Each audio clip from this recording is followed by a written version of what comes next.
ಪ್ರೀತಿಯ ವಿದ್ಯಾರ್ಥಿ ವೃಂದದವರಿಗೆ ನಿಮ್ಮ ಸುನಿತಾ VSR ಮಾಡುವ ನಮಸ್ಕಾರಗಳು. ಶಿಕ್ಷಕರೇ, ಈಗಾಗಲೇ ನಾನು 6 ಇಲ್ಲ 7 ಒಂದು ಡೆಮೋ ತರಗತಿಗಳನ್ನು ನಾನು ಅಪ್ಲೋಡ್ ಮಾಡಿದ್ದು, ಅದರಲ್ಲಿ ಒಂದು 4-5 ಆಕ್ಟಿವಿಟಿ ಬೇಸ್ ಮೆಥಡಲ್ಲೇ ನೀವು ಒಂದು ಡೆಮೋ ತರಗತಿಗಳನ್ನು ನೀವು ನೋಡಿರ್ತೀರ. ಈ ಒಂದು ವಿಡಿಯೋದಲ್ಲಿ ಡೆಮೋ ತರಗತಿ ಆಕ್ಟಿವಿಟಿ ಬೇಸಲ್ಲಿ ಮತ್ತು ಇನ್ನೊಂದು ಇದು ಆಗಿದ್ದಾದ ಮೇಲೆ ಇನ್ನೊಂದು ಆ ಒಂದು ಆಕ್ಟಿವಿಟಿ ಬೇಸ್ನಲ್ಲಿ ಮಾಡ್ತಕ್ಕಂತಹ ಡೆಮೋ ತರಗತಿಗೆ ಒಂದು ಲೆಸನ್ ಪ್ಲಾನನ್ನು ಕೂಡ ಒಂದು ವಿಡಿಯೋವನ್ನು ಮಾಡ್ತಾಯಿದ್ದೀನಿ. ಸೊ ಬನ್ನಿ, ಹಾಗಾದರೆ ಶಿಕ್ಷಕರೇ, ಯಾವ ರೀತಿಯಾಗಿರ್ತಕ್ಕಂತಹ ಒಂದು ಚಟುವಟಿಕಾ ಆಧಾರಿತ ಅಥವಾ ಆಕ್ಟಿವಿಟಿ ಬೇಸ್ ಮೆಥಡ್ ಡೆಮೋ ತರಗತಿಯನ್ನು ಸೆಕೆಂಡ್ ಲ್ಯಾಂಗ್ವೇಜ್ ಕನ್ನಡಗೆ ಯಾವ ರೀತಿ ಕೊಡಬೇಕು ಅಂತ ನೋಡೋಣ ನಾವು ಈ ವಿಡಿಯೋದಲ್ಲಿ.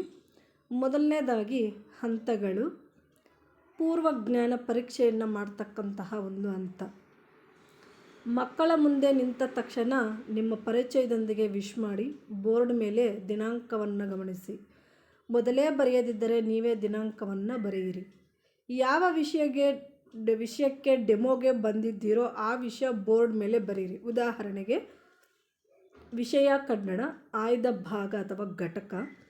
ಮೊದಲ ಹಂತದಲ್ಲೇ ನಿಮ್ಮಷ್ಟಕ್ಕೆ ನೀವೇ ಪಾಠದ ಹೆಸರನ್ನು ಬರೆಯಬೇಡಿ. ಪಾಠದ ಹೆಸರನ್ನು ಮಕ್ಕಳಿಂದ ಪಡೆಯುವುದೇ ನಮ್ಮ ಪೂರ್ವಜ್ಞಾನ ಪರೀಕ್ಷೆ ಆಗಿರುತ್ತದೆ. ಯಾವ ರೀತಿ? ಫಸ್ಟು ನೀವು ಇದನ್ನು ಬರ್ಕೋಬೇಕು. ವಿಷಯ ಕನ್ನಡ, ಆಯ್ದ ಭಾಗವನ್ನು ಸ್ಪೇಸ್ ಬಿಟ್ಟಿರಿ, ದಿನಾಂಕವನ್ನು ನೋಡ್ಕೊಂಡಿರಿ. ತರಗತಿ 10. ಪೂರ್ವಜ್ಞಾನ ಪರೀಕ್ಷೆಯನ್ನು ನೀವು ಯಾವ ರೀತಿ ಶುರು ಮಾಡಬೇಕು ಒಂದು ಆಕ್ಟಿವಿಟಿ ಬೇಸ್ ಮೆಥಡಲ್ಲಿ ಅಂತ ಏನಂತ ಹೀಗೆ ಶುರು ಮಾಡಿ. ಮಕ್ಕಳ ಮುಂದೆ ನಿಂತ್ಕೊಂತೀರಾ, ಮಕ್ಕಳಿಗೆ ವಿಶ್ ಮಾಡ್ತೀರಾ. ಹೇಳಿ ಮಕ್ಕಳೇ, ನಾನು ಪಾಠ ಶುರು ಮಾಡೋದಕ್ಕಿಂತ ಮುಂಚೆ ಒಂದು ಸಣ್ಣ ಚಟುವಟಿಕೆಯನ್ನು ನೀಡುತ್ತೇನೆ. ಅದನ್ನು ನಾನು ಕೊಡುವ ಸಣ್ಣ ಚೀಟಿಗಳಲ್ಲಿ ನಿಮ್ಮ ಒಂದು ಪದದ ಉತ್ತರವನ್ನು ಬರೆಯಿರಿ ಅಂತ ಹೇಳಿಬಿಟ್ಟು ಒಂದು ಸ್ಮಾಲ್ ಸ್ಲಿಪ್ಗಳನ್ನು ಕೊಡಿ. ಈ ಒಂದು ಸ್ಟೇಷ್ನರಿಯಲ್ಲೆಲ್ಲ ಸಿಗುತ್ತೆ, ಒಂದು ಕಲರ್ ಪೇಪರ್, ಸ್ಟಿಕ್ಕಿ ಪೇಪರ್ ಸಿಗುತ್ತೆ. ಅದನ್ನು ತಗೊಂಡು ಒಂದು ಮಕ್ಕಳಿಗೆ ಕೊಡಿ. ಆ ಮಕ್ಕಳಿಗೆ ಕೊಟ್ಬಿಟ್ಟು ನೀವು ಕೇಳ್ತಕ್ಕಂತಹ ಕ್ವಶನ್ಗೆ ನೀವು ಒಂದು ವಾಕ್ಯದಲ್ಲಿ ಕೇಳಲ್ಲ. ಕ್ವಶನ್ಸನ್ನು ನಾವು ಪೂರ್ವಜ್ಞಾನ ಪರೀಕ್ಷೆಯನ್ನು ಮಾಡಬೇಕಾದ್ರೆ ಒಂದು ವಾಕ್ಯದಲ್ಲಿ ಕೇಳೋದಿಲ್ಲ, ಒಂದು ಪದದಲ್ಲಿ ನಾವು ಕೇಳ್ತೀವಿ. ಆ ಒಂದು ಪದದ ಉತ್ತರವನ್ನು ಮಕ್ಕಳನ್ನು ಬರೆಯೋಕ್ಕೆ ಹೇಳಿ. ಆ ಒಂದು ಸ್ಲಿಪ್ಗಳಲ್ಲಿ ಯಾವ ರೀತಿ ಅಂದರೆ ಮಕ್ಕಳು ಬರೆದಿದ್ದಾಗಿದ್ದಾದಮೇಲೆ ಮಕ್ಕಳ ಉತ್ತರವನ್ನು ಬರೆದಾದ ಮೇಲೆ ಮಕ್ಕಳು ಬರೆದಿರುವ ಒಂದು ಪದದ ಉತ್ತರವನ್ನು ಮಕ್ಕಳಿಂದ ಓದಿಸಿ ನಿಮ್ಮ ಪಾಠಕ್ಕೆ ಅನ್ವಯವಾಗುವಂತಹ ಪದವನ್ನು ಆರಿಸಿ ಪಾಠದ ಹೆಸರನ್ನು ಬೋರ್ಡ್ ಮೇಲೆ ಬರೀರಿ. ಆಯ್ದ ಭಾಗಕ್ಕೆ ಸ್ಪೇಸ್ ಬಿಟ್ಟಿರಿ ಅಂತ ನಾನು ಮೊದಲೇ ಹೇಳಿದೆ. ಈ ಆಕ್ಟಿವಿಟಿಯನ್ನು ನೀವು ಕೊಡಬೇಕಾದ್ರೆ ಮಕ್ಕಳಿಗೆ ನೀವು ಕ್ವಶನ್ಸ್ನ ಕೇಳ್ತೀರ. ಆ ಕ್ವಶನ್ಸ್ಗೆ ಆನ್ಸರ್ನ ಆ ಸ್ಲಿಪ್ಪುಗಳಲ್ಲಿ ಬರೆಸ್ಬಿಟ್ಟು ಆ ಮಕ್ಕಳನ್ನೇ ಆ ಉತ್ತರಗಳನ್ನು ಓದೋಕ್ಕೆ ಹೇಳಿ. ಆ ಮಕ್ಕಳಿಂದ ಯಾವ ರೀತಿಯಾಗಿರ್ತಕ್ಕಂಥ ಉತ್ತರ ಸಿಗುತ್ತೋ ಅದನ್ನು ನೀವು ಬೋರ್ಡ್ ಮೇಲೆ ಬರೀರಿ. ಯಾವ ರೀತಿ ಅಂತಂದರೆ ನೋಡಿ, ನಾನು ತಗೊಂಡಿರ್ತಕ್ಕಂತಹ ಒಂದು ಲೆಸನ್ ಬಂದು ಕಾಫಿ ಕಪ್ಪು. ಆ ಕಾಫಿ ಕಪ್ಪು ಅಂತ ಮಕ್ಕಳ ಬಾಯಲ್ಲಿ ಬರಬೇಕು. ಆ ಒಂದು ಉತ್ತರವನ್ನು ಆ ಒಂದು ಸ್ಲಿಪ್ಪಲ್ಲಿ ಯಾವುದಾದ್ರೂ ಒಂದು ಮಗು ಬರೆದಿರಬೇಕು. ಆ ಥರ ನೀವು ಪ್ರಶ್ನೆಗಳನ್ನು ಕೇಳಬೇಕಾಗುತ್ತೆ. ಏನಂತ ನೋಡಿ, ಶಿಕ್ಷಕರ ಪ್ರಶ್ನೆ ಬರುತ್ತೆ. ಏನಂತ? ಸಾಮಾನ್ಯವಾಗಿ ನಾವು ದಿನನಿತ್ಯದ ಮಾಡ್ತಕ್ಕಂಥ ಒಂದು ಕೆಲಸಗಳು, ನಾವು ಪ್ರತಿನಿತ್ಯ ಮಲಗುವ ಸಮಯವೇನು? ಮಕ್ಕಳು ಸಾಮಾನ್ಯವಾಗಿ 9, 10, 8, 1 ಅಂತ ಬರೀತಾರೆ. ನಾವು ಪ್ರತಿದಿನ ನಿದ್ದೆ ಹೇಳುವ ಸಮಯ ಒಂದು ಮಗು 5, 6, 7 ಆ ಥರ ಬರೆದಿರುತ್ತೆ. ನಾವು ಎದ್ದ ತಕ್ಷಣ ನಾವು ಏನು ಮಾಡ್ತೀವಿ ಅಂತಂದರೆ ಮುಖ ತೊಳೆದೋ ಬ್ರಷ್ ಮಾಡೋದೋ ಏನೋ ಒಂದು ಮಗು ಬರೆದಿರುತ್ತೆ. ಇಲ್ಲ ಡೈರೆಕ್ಟಾಗಿ ಕೆಲವು ಮಕ್ಕಳು ಕಾಫಿ ಕುಡಿತೀವಿ ಅಂತ ಹೇಳ್ಬಿಟ್ಟೇ ಬರೆದಿರ್ತಾರೆ. ಬೋರ್ನ್ವಿಟಾ ಕುಡಿತೀವಿ, ಬೂಸ್ಟ್ ಕುಡಿತೀವಿ ಅಂತ ಹೇಳ್ತಾರೆ. ಆ ಥರ ಕಾಫಿ ಬರೋವಂತಹ ತನಕ ನೀವು ಕ್ವಶನ್ಸನ್ನು ಕೇಳಿ ಮತ್ತು ಕಾಫಿಯನ್ನು ಯಾವುದರ ಸಹಾಯದಿಂದ ಕೇಳ್ತೀವಿ ಅಂತ ಕೇಳಿದಾಗ ಮಕ್ಕಳು ಸಾಮಾನ್ಯವಾಗಿ ಆ ಒಂದು ಉತ್ತರ ಬರೀತಾರೆ.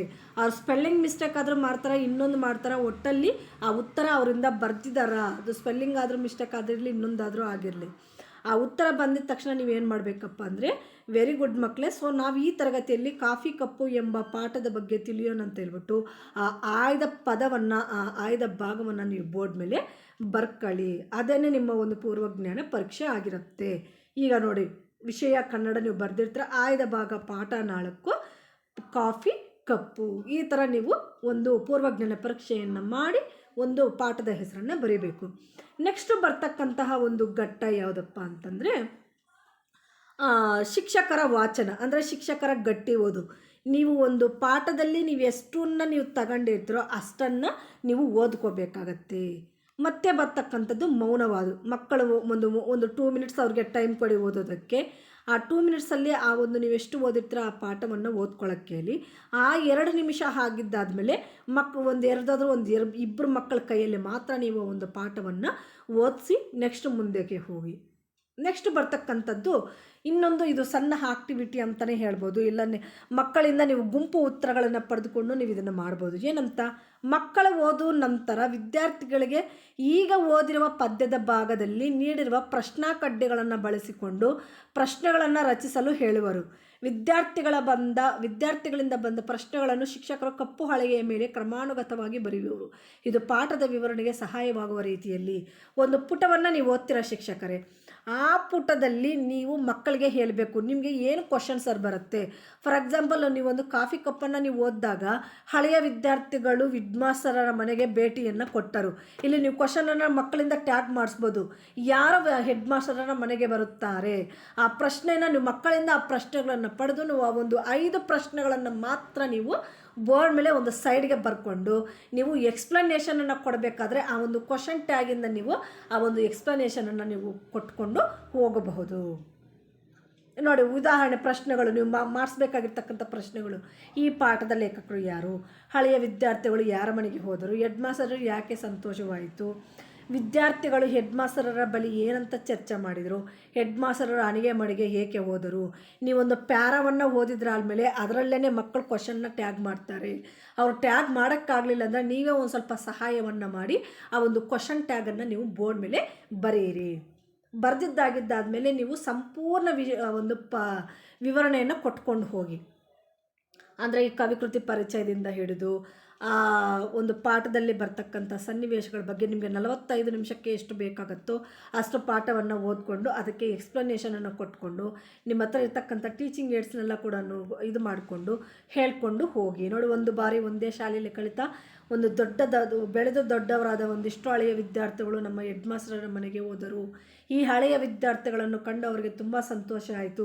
ನಿಮ್ಗೆ ಏನಂತ ಎಕ್ಸ್ಪ್ಲನೇಷನ್ ನಿಮಗೆ ಎಷ್ಟು ಕ್ಲಿಯರಾಗಿ ನೀವು ಎಷ್ಟು ಪ್ರಾಂಪ್ಟಾಗಿ ನೀವು ಕೊಡ್ತೀರೋ ಅಷ್ಟು ನೀಟಾಗಿ ಎಕ್ಸ್ಪ್ಲನೇಷನನ್ನು ಕೊಟ್ಕೊಂಡು ಹೋಗಿ ಆ ಒಂದನ್ನಷ್ಟನ್ನು ಕಂಪ್ಲೀಟ್ ಮಾಡ್ಕೊಳ್ಳಿ. ನೋಡಿ, ಹೆಡ್ಮಾಸ್ಟರ್ 2 ಟ್ರೈನಲ್ಲಿ ಸುಮಾರು 30ರಿಂದ 35 ಕಪ್ಪುಗಳನ್ನು ತೆಗೆದುಕೊಂಡು ಬಂದರು. ನಾನು ಜಸ್ಟ್ ಮೇಲ್ಮೇಲೆ ಹೇಳ್ಕೊಂಡು ಹೋಗ್ತಾ ಇದ್ದೀನಿ ಶಿಕ್ಷಕರೇ. ನಾನು ಈಗಾಗಲೇ ಒಂದು 4-5 ಡೆಮೋ ತರಗತಿಗಳನ್ನು ಮಾಡಿರೋದ್ರಿಂದ ನಾನು ಇದನ್ನು ಜಸ್ಟ್ ಹೇಳ್ಕೊಂಡು ಹೋಗ್ತಾ ಇದ್ದೀನಿ ಅಷ್ಟೇ. ನೀವು ಅರ್ಥ ಮಾಡಿಕೊಂಡು ಇದು ಮಾಡ್ಕೊಳ್ಳಿ. ಇದಿಷ್ಟು ಪಾಠ ವಿವರಣೆ ಆಗಿದ್ದಾದಮೇಲೆ ಮೌಲ್ಯಮಾಪನಕ್ಕೆ ಬನ್ನಿ. ಮೌಲ್ಯಮಾಪನ ಇಲ್ಲಿ ಏನು ಮಾಡ್ತಾರೆ ಅಂದರೆ ಒಂದು ಸಣ್ಣ ಚಟುವಟಿಕೆ ಥರ ಮಾಡಿಸಿ. ಆ ಕಡೆ ಒಂದು ಗುಂಪು ಈ ಕಡೆ ಒಂದು ಗುಂಪು ಹೇಗಿದ್ರು ಕೂತಿರ್ತಾರೆ. ಆ ಒಂದು 10 ಇವಾಗ ಪಾಠ ಎಕ್ಸ್ಪ್ಲನೇಷನ್ ಮಾಡಿದ್ದಾದಮೇಲೆ ಆ ಒಂದು ಪ್ಯಾರದಲ್ಲಿ ಏನೆಲ್ಲ ಶಬ್ದಗಳು ಬರುತ್ತೆ ಅಂತ ಮಕ್ಕಳನ್ನು ಕೇಳಿ. ಈ ಕಡೆ ಒಂದು 10 ಶಬ್ದಗಳನ್ನು ಹೇಳಿಸಿ, ಈ ಕಡೆ ಒಂದು 10 ಪದಗಳನ್ನು ಹೇಳಿಸಿ, ಆ 10 ಪದಗಳನ್ನು ಕೂಡ ನೀವು ಬೋರ್ಡ್ ಮೇಲೆ ಬರೀರಿ. ಆ ಥರ ಬೋರ್ಡ್ ಮೇಲೆ ಬರೆದಾಗ ಅದೇ ಒಂದು ಮೌಲ್ಯಮಾಪನ ಆಗುತ್ತೆ, ವ್ಯಾಲ್ಯೂಯೇಷನನ್ನು ಆಗುತ್ತೆ. ಉದಾಹರಣೆಗೆ ನೋಡಿ, ಕಾಫಿ ಕಪ್ಪು ಬಂತು, ಹಳೆ ವಿದ್ಯಾರ್ಥಿಗಳು ಅಂತ ಬಂತು, ಹೆಡ್ ಮಾಸ್ಟರ್ ಅಂತ ಬಂತು, ನಿವೃತ್ತಿ ಅಂತ ಬಂತು, ಸಂತೋಷಗೊಂಡರು. ಹೀಗೆ ಸುಮಾರು ಪದಗಳು ಮಕ್ಕಳ ಬಾಯಿಂದ ಬಂದಾಗ ನೀವು ಆ ಪದಗಳನ್ನೆಲ್ಲ ಕೂಡ ಕಪ್ಪು ಹಲಗೆಯ ಮೇಲೆ ಬರೆಯಿರಿ. ಕೊನೆ ಘಟ್ಟ ಬಂದು ಮನೆಗೆಲಸ ಏನು? ಈ ದಿನದ ಪದ್ಯಕ್ಕೆ ಸಂಬಂಧಿಸಿದಂತೆ ಕಾಫಿ ಕಪ್ಪು ವಿವಿಧ ಚಿತ್ರಗಳನ್ನು ಸಂಗ್ರಹಿಸಿ ಅವುಗಳ ಕುರಿತಾಗಿ ಸಂಕ್ಷಿಪ್ತವಾಗಿ ಬರೆದುಕೊಂಡು ಬನ್ನಿ ಅಂತ ಹೇಳ್ಬಿಟ್ಟು ಒಂದು ಕ್ವಶನನ್ನು ಕೊಟ್ಟು ಒಂದು ಪಾಠವನ್ನು ಕಂಪ್ಲೀಟ್ ಮಾಡಿ. ಈ ಥರ ಆಕ್ಟಿವಿಟಿ ಬೇಸ್ ಮಾಡೋದ್ರಿಂದ ನಿಮಗೆ ಒಂದು ಪಾಠವು ಚೆನ್ನಾಗಿ ಮೂಡಿ ಬರುತ್ತದೆ. ನಿಮ್ಗೆ ಇದರಲ್ಲೂ ಕೂಡ ಏನಾದರೂ ಡೌಟ್ ಇದ್ದರೆ ಇವಾಗ ನಾನು ನೆಕ್ಸ್ಟು ಮತ್ತೊಂದು ವಿಡಿಯೋವನ್ನು ನಾನು ಮಾಡ್ತೀನಿ. ಇದೇ ಒಂದು ಪಾಠಕ್ಕೆ ಆಕ್ಟಿವಿಟಿ ಬೇಸ್ ಮೆಥಡ್ನ ಡೆಮೋ ಕ್ಲಾಸಿಗೆ ನಾನು ಲೆಸನ್ ಪ್ಲಾನನ್ನು ಕೂಡ ಒಂದು ವಿಡಿಯೋವನ್ನು ಮಾಡ್ತಿದ್ದೀನಿ. ಆ ಒಂದು ವಿಡಿಯೋವನ್ನು ನೀವು ನೋಡಿದಾಗ ನಿಮಗೆ ಅರ್ಥ ಆಗುತ್ತೆ ಅಂತ ತಿಳ್ಕೊತೀನಿ. ಇದಿಷ್ಟು ಅರ್ಥ ಆಯಿತು ಅಂತ ತಿಳ್ಕೊಂಡು ಧನ್ಯವಾದಗಳು ಶಿಕ್ಷಕರೇ.